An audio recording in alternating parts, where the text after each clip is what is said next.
Hello everyone, I am Nikhil Pandey. Welcome you all to my channel Dream Shiksha. Students, in previous session we have discussed Midnight Children and we also have discussed about Incredible India. I hope you all have understood the previous session well. In today's session, we are going to start with another interesting topic, that is Indian social reformers. Now, starting with the session, the first slide of the day, Indian social reformers. What is social reformers? क्या कहते हैं social reformers? होते कौन है? जो हमारी society को सुधारते हैं उनको हम कहते हैं social reformers. ठीक है? So students, now today we are going to talk about those peoples who has done something for our India, जिन्होंने हमारी इंडियन सोसाइटी को सुधारा है. Okay, now know something about who are social reformers, है ना? What they do actually. Social evils have always stood in the way of our progress since time immemorial. हमारी society में evils यानी एक दूसरे से लड़ाई झगड़ा करते हैं, मतलब मारते हैं, एक दूसरे के खिलाफ द्वेष रखते हैं, इस टाइप की चीज़ें बहुत पहले से आ रही है. मीन्स आज से नहीं आई ये चीज़ें, बहुत पहले से है, बहुत टाइम से है. Therefore, many religious and social reforms have from time to time stepped in to bring about changes. तो क्या हुआ, ये जो समाज में हमारे बीच में जो मतभेद हैं, लड़ाइयाँ हैं या किसी कोई इश्यूज हैं, उसको ठीक करने के लिए कुछ सोशल रिफॉर्मर्स आगे बढ़कर आए और हमारे समाज को सुधारने का लिए कोशिश की, प्रयत्न किया, परिवर्तन लाने के लिए बहुत कुछ किया, है ना. सो वही चीज़ करने के लिए कुछ सोशल रिफॉर्मर्स आगे आए, वो फेमस हो गए, तो उनके नामों के बारे में, वो बहुत फेमस है, उन्होंने कुछ अलग करके दिखाया सोसाइटी में, इसलिए उनके बारे में आज हम बात करने वाले हैं. दी सोशल रिफॉर्मर्स, इन्होंने क्या किया है, हमारे समाज में ये जो लड़ाई है, झगड़े हैं, मतभेद हैं आपस में, इन सबको अलग करने की कोशिश की है. काफ़ी हद तक, बहुत हद तक आप कह सकते हो कि सक्सेसफुल भी रहे हैं, है ना. और इन्होंने कुछ समाज में परिवर्तन किए हैं, इसलिए ये वर्ल्ड वाइड भी जाने जाते हैं. हमारे इंडिया में बहुत फेमस है, इनको हम बहुत पसंद भी करते हैं, आइडियल भी है हमारे, इनसे हम मोटिवेट भी होते हैं. ओके, तो जिन्होंने ये हमारे लिए किया है, इसलिए हम इनको सोशल रिफॉर्मर्स के नाम से जानते हैं.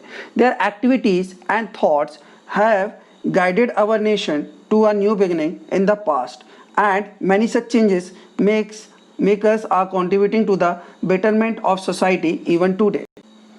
तो जो एक्टिविटीज़ उन्होंने की, जिन थॉट्स के साथ उन्होंने ये सब किया, उनके मार्गदर्शन के थ्रू जो भी चीज़ें हुई हमारे यहाँ, जो भी चेंजेस हुए, वो एक बिगिनिंग थी, हमारे नेशन की एक नई बिगिनिंग थी, है ना. और इसके कारण बहुत सारे चेंजेस आए हमारे यहाँ और बहुत सारी चीज़ें अच्छी भी हुई, ठीक है ना. और वो आज भी हमारे समाज में कंट्रीब्यूट कर रहे हैं किसी ना किसी तरीके से, अपने थॉट्स के थ्रू, अपने एक्टिविटीज़ के थ्रू. अब वो नहीं भी रहे हैं, पर उनके ज्ञान, उनके थॉट्स आज भी लोग फॉलो करते हैं और मेकर्स आज भी उनके ऊपर काम करते हैं. ओके, सो इस तरीके से सोशल रिफॉर्मर्स होते हैं जिनको हम समाज सुधारक कहते हैं. नाउ आज हम डिस्कस करेंगे उन्हीं लोगों के बारे में. Now who is known as the architect of the Indian constitution. Now किसको हम, हमारा जो संविधान है, इंडियन कॉन्स्टिट्यूशन है, इसे किसने बनाया है, किसको इसको बनाने का श्रेय जाता है. Who is the architect of Indian constitution. So his name is doctor B R Ambedkar. Here it is, he is known as doctor B R Ambedkar. इन्हें बी आर अम्बेडकर जी कहा जाता है. ओके, तो इन्होंने हमारे इंडियन कॉन्स्टिट्यूशन को बनाया है, ठीक है. A Hindu monk who introduced yoga and Vedanta to the world. He founded the Ramakrishna Mission and is famous for his inspiring speech at the Parliament of the World Religious at Chicago on 11 September 1893, where he introduced Hinduism to the world.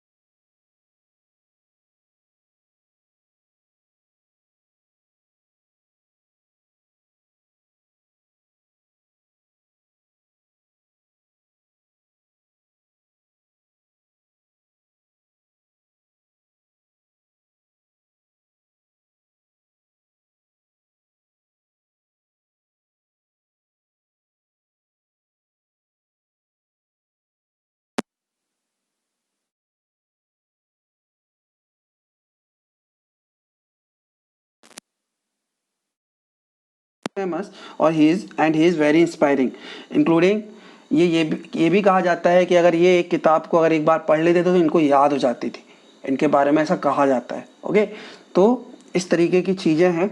He was very concentrated, ये इसलिए होता था क्योंकि वो बहुत concentrated थे, उन्होंने योगा किए थे, मीन्स दिमाग को बहुत शांत रखते थे। He has a nice concentration. So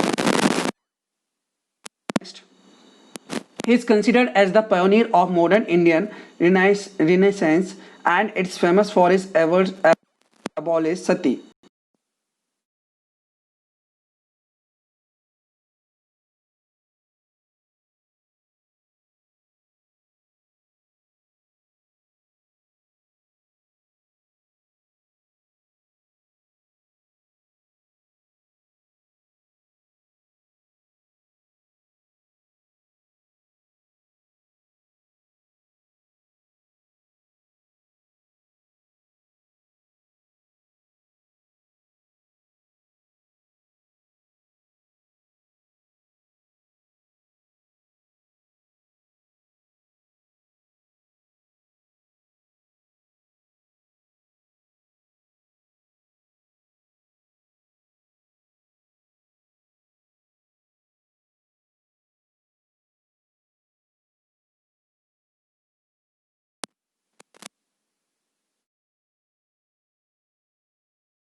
Now talking about one more social reformers of 19th century, जिन्होंने मूवमेंट किया था किसके लिए, कास्ट रिस्ट्रिक्शन पर। इन्होंने जाति प्रतिबंध के खिलाफ क्या किया था, आंदोलन किया था कि there should not be any caste restrictions, इस टाइप की इनकी सोच थी।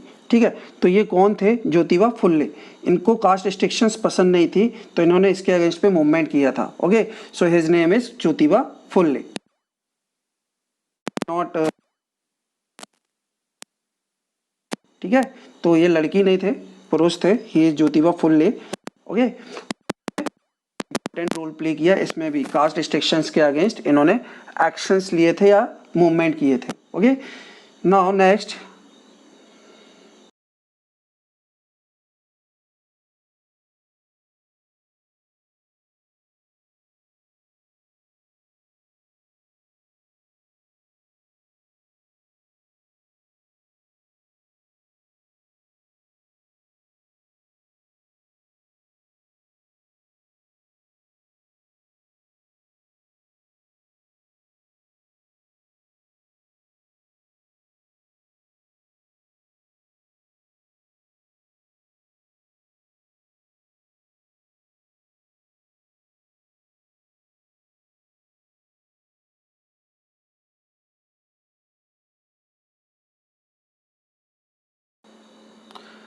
Next topic is Indian rupee. Money is something that fascinate us all. Money एक ऐसी चीज है जो सबको अपनी तरफ फैसिनेट करता है, मीन्स अट्रैक्ट करता है।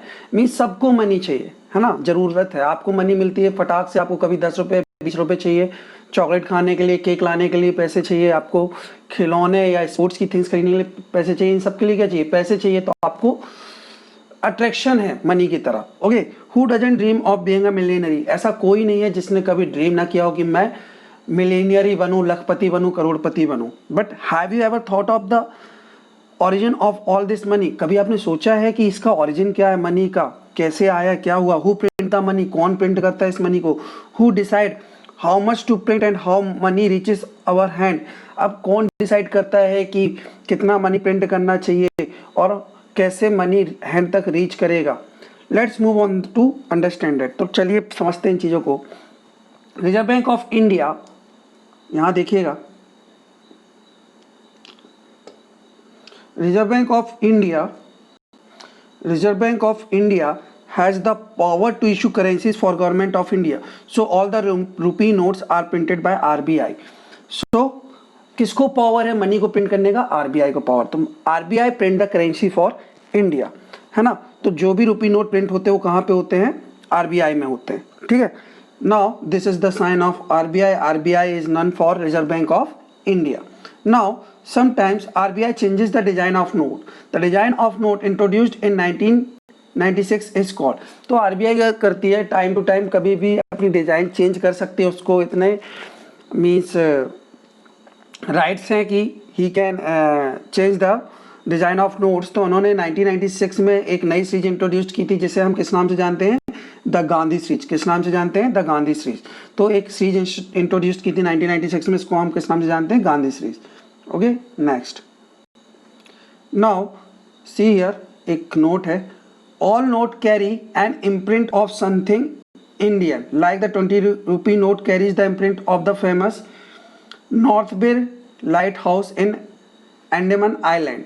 सो हर नोट में कुछ ना कुछ प्रिंट होता है, कुछ ना कुछ ऐसा फेमस टाइप की चीज़ प्रिंट होती है। 20 रुपीज़ के नोट में भी कुछ प्रिंट होता है। आपको बता दें, अगर आप चाहें तो अपने 20 रुपये नोट को चेक भी कर सकते हैं।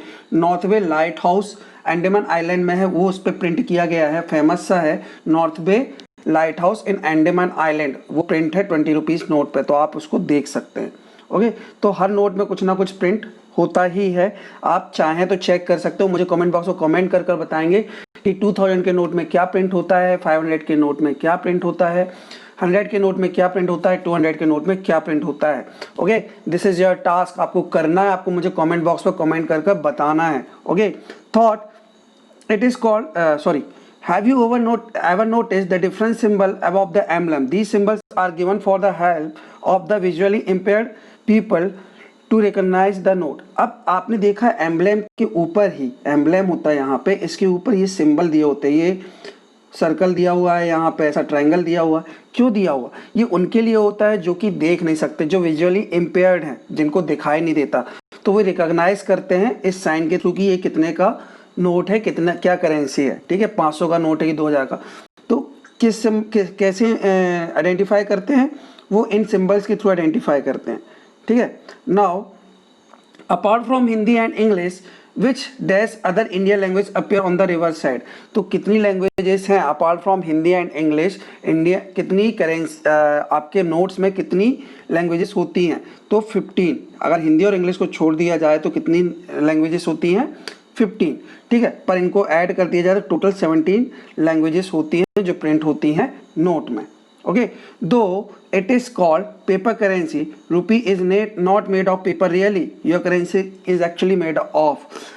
इसको हम पेपर करेंसी के नाम से तो जानते हैं, जो हमारी नोट्स होते हैं उनको हम पेपर करेंसी के नाम से जानते हैं, बट ये पेपर से नहीं बनते हैं। ये एक्चुअल में होते क्या है, ये किससे बनते हैं? ये कॉटन के थ्रू मिलते हैं, कॉटन के थ्रू बनते हैं, मीन्स कॉटन के मटेरियल से बनाए जाते हैं। Okay, so this is all about upon our Indian rupee. I hope आपको समझ में आया होगा। समझ में आया फटाफट से लाइक कर दो, बोल दो सर मज़ा आ रहा है, समझ में आ रहा है। ओके, और आपको जो मैंने टास्क दिया उसको आपको करना है, सारे नोट्स देखने हैं सब में क्या क्या सिंबल्स होते हैं। Okay, now next, powerful gases. Now we will discuss about the topic powerful gases. Our Earth's atmosphere is surrounded by a thin sheet of numerous gases and millions of tiny particles. जो हमारा earth atmosphere है उसमें बहुत सारी gases हैं, है ना। बहुत thin sheet of numerous gases, मतलब बहुत सारी गैसेस से घिरा हुआ है ना, और बहुत सारे टाइनी पार्टिकल्स है, छोटे छोटे पार्टिकल्स हैं। The air that we breathe in is packed with many gases, some of which make life possible on earth. जो हम एयर ब्रीथ करते हैं वो बहुत सारी गैसेस का पैक है ना, जिसके बारे में हम चर्चा भी करने वाले हैं और जिसके कारण हमारी लाइफ पॉसिबल है। तो कुछ गैसेस है जिसके कारण हमारी लाइफ एक्चुअली पॉसिबल हो पाती है। ठीक है ना, जो हम ब्रीथ करते हैं वो भी क्या है, बहुत सारी गैसेस पैक्ड होती हैं, है ना, उन्हीं का मिश्रण है। They moderate the earth atmosphere and also prevent the inhabitation of the earth from the harmful ultraviolet rays of the sun. So there are many gases, और कह सकते हैं पावरफुल गैसेस हैं जो कि हमारे अर्थ को प्रिवेंट करती है हार्मफुल रेस से भी, और हमको एक अच्छा एनवायरनमेंट प्रोवाइड करती हैं with the help of these gases. इन्हीं गैसेस के कारण कहीं ना कहीं हमारी लाइफ एग्जिस्ट भी करती है। So we will discuss about these gases, starting with first hydrogen. आपको ट्रू और फॉल्स बताना है, कौन सा ट्रू है कौन सा फॉल्स है, बट फॉल्स में भी हम ट्रू ढूंढने की कोशिश करेंगे, because you should know everything. Okay, everything means आपको ट्रू पोर्शन पता होना चाहिए। Now hydrogen is the lightest and the most abundant gas on earth.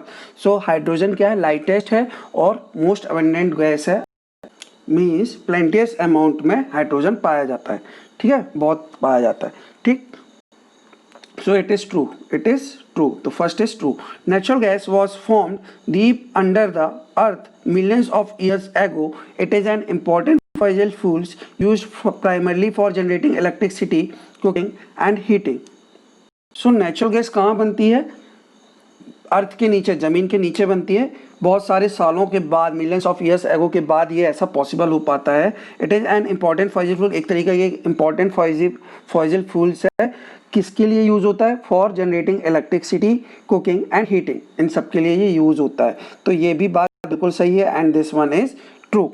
Okay, अब next is the ozone layer that protect Earth from the sun damaging UV rays is made up of ozone gas. Ozone contain nitrogen. तो ozone layer को that protects Earth from the sun damaging UV ray.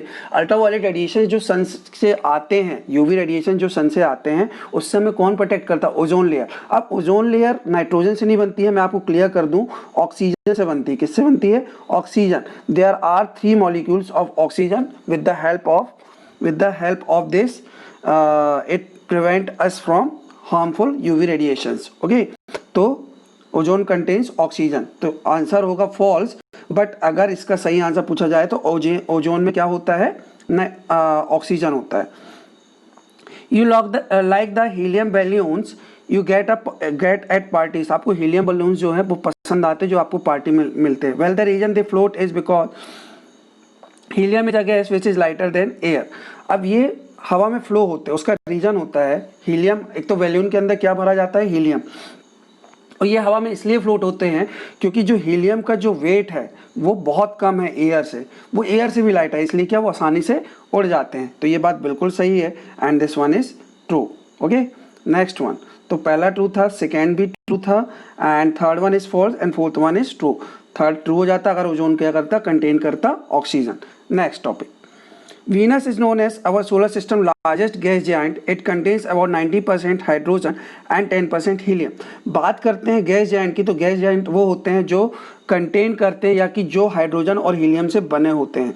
तो gas giant वो होते हैं जो बनते हैं hydrogen और हीलियम से। Gas giant are those which are made up of heliums and hydrogen. Now Venus is known as our solar system largest giant, जो कि गलत है, जुपिटर है। क्या है? जुपिटर है। तो फर्स्ट आंसर क्या है? यहाँ पे जुपिटर होना था, ठीक है। तो वीनस गलत है, इसलिए ये क्या है? फॉल्स है, ठीक है। तो ये भी फॉल्स कर लीजिएगा। Next last one is the atmosphere has more oxygen than any other gas. This thing is also wrong. Atmosphere में सबसे ज़्यादा अगर कुछ मिलता है तो वो मिलता है नाइट्रोजन 78% एंड 21% हमको मिलता है ऑक्सीजन। 21% क्या मिलता है हमको? ऑक्सीजन मिलता है। 21% हमको क्या मिलता है? ऑक्सीजन। तो एटमॉस्फेयर में सबसे ज़्यादा अगर कुछ है तो 78% है नाइट्रोजन, ठीक है, एंड 21% ऑक्सीजन है और अदर गैसेस हैं बाकी 1% में, ठीक है। तो ये इसलिए फॉल्स है क्योंकि हमको नाइट्रोजन कितना है यहाँ? सबसे ज़्यादा जो गैस मिलती है एटमॉस्फेयर वो होती है nitrogen 78%, oxygen 21% and other gases 1% में आ जाती हैं। एक महत्वपूर्ण बात है जिसको समझना है, बहुत very important. The laughing gas in 1772, Joseph Priestley discovered nitrous oxide, a colorless gas with a sweet odor, which later became famous as the laughing gas. तो जोसेफ प्रिस्टली जिन्होंने 1772 में एक नाइट्रस ऑक्साइड डिस्कवर किया था, जिसको हम colourless gas बोलते हैं, जिसका कोई कलर नहीं होता है ना, which later came famous as the laughing gas, जो बाद में फेमस हुई laughing gas के रूप में। The gas produce a happy feeling when it is inhale. तो गैस जब इनहेल होती है, इसको बाहर छोड़ दिया जाता है, तो इससे क्या होती है? हैप्पी फीलिंग जनरेट होती है। क्या बोलते हैं? हैप्पी फीलिंग, इसलिए इसका नाम लाफिंग गैस है, ठीक है। तो इससे हैप्पीनेस फैलती है, लोग बहुत ज़्यादा हंसने लगते हैं। तो nitrous oxide touch literally is a gas that make us laugh. तो नाइट्रस ऑक्साइड एक ऐसी गैस है जो हमको लाफ करती है। तो याद करिएगा, हाउ विल यू रिमेंबर कि हमको हंसाने वाली चीज़ कौन सी है? Nitrous oxide. जिससे हम हंसते हैं वो क्या है? नाइट्रस ऑक्साइड, ठीक है। ऐसे करके याद रखिएगा। तो लाफिंग गैस कहते हैं नाइट्रस ऑक्साइड को, जिसे किसने डिस्कवर किया था? जोसेफ प्रिस्टली ने 1772 में। Okay, so in this way we have discussed three topics: Indian social reformers, Indian rupee and the powerful gases. I hope you all have understood the session well. आपको बहुत अच्छे समझ में आएगा. If you find any query, any doubt, you can simply comment on my YouTube comment box. So guys, आज के लिए इतना ही. Thank you. जय हिंद, जय भारत.